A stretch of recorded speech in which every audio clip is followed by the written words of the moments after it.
նախ ձեր համբերությունը թող տենց անսպառ մնա,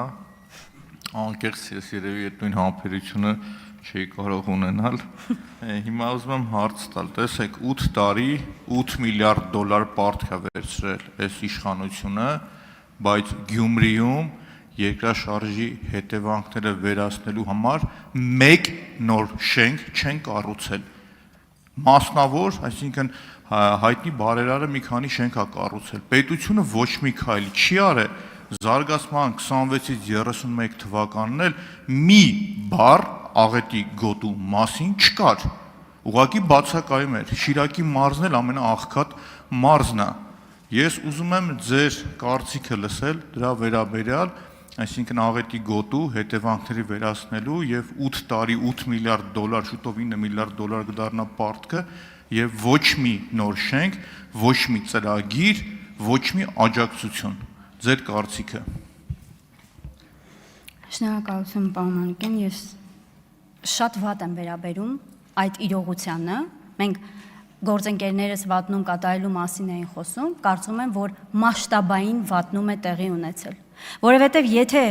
մենք 2.5 տրիլիոն պարտք ունենք, մեր երկիրը այդքան պարտք ունի, բայց օրինակ ծայրահեղ վատ խոսեցինք սոցիալական ծառայությունների մասին, մենք մեր երկրում մատերի վրա հաշված սոցիալական ծառայություններ, կենտրոններ կարող ենք տեսնել տարեցների խնամքի մասով, հոգեկան օրինակ, մի ոլորտ եմ դիտարկում, հոգեկան առողջության հետ կապված խնդիրներ ունեցող մեր համաքաղաքացիները ինչ պայմաններում են ծառայություններ ստանում, քանի շենքա ֆիզիկապես ավելացվել մեր երկրում, սոցիալական ծառայության ուղղությամբ, եթե մենք մեզ հայտարարում ենք սոցիալական պետություն եւ ասում ենք մենք հրաշալի սոցիալական ծառայություններ ենք առաջարկում։ Նույն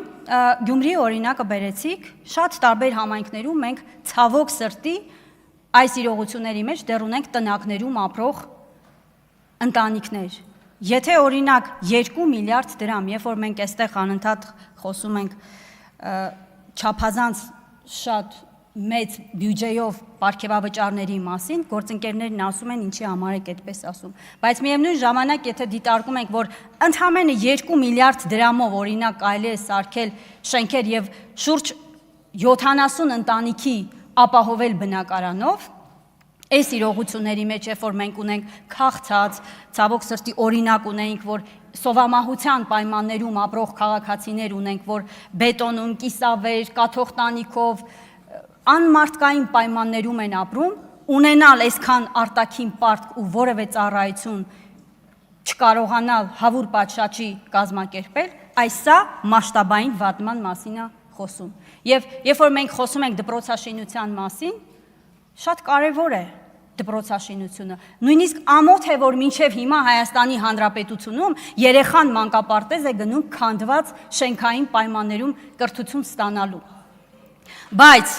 եթե մենք ասում ենք, որ այսքան արտաքին պարտքի պարագայում չի կարելի ընդամենը 30-40 ենթակառուցվածքի մասին խոսել։ Այն դեպքում, երբ որ այդ պարտքի սպասարկման միայն տոկոսներով հնարավոր է տարեկան 300 օրինակ դպրոց կառուցել։ Խոսքը սրա մասին է, բայց գործընկերները անընդհատ մանիպուլացնում են, վերցնում են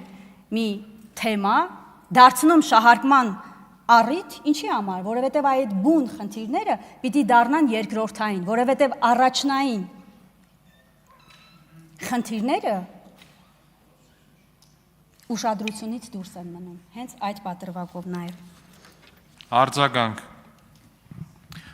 Շատ ճիշտ եք, երբ որ փաստարկված ներկայացնում եք փաստերը,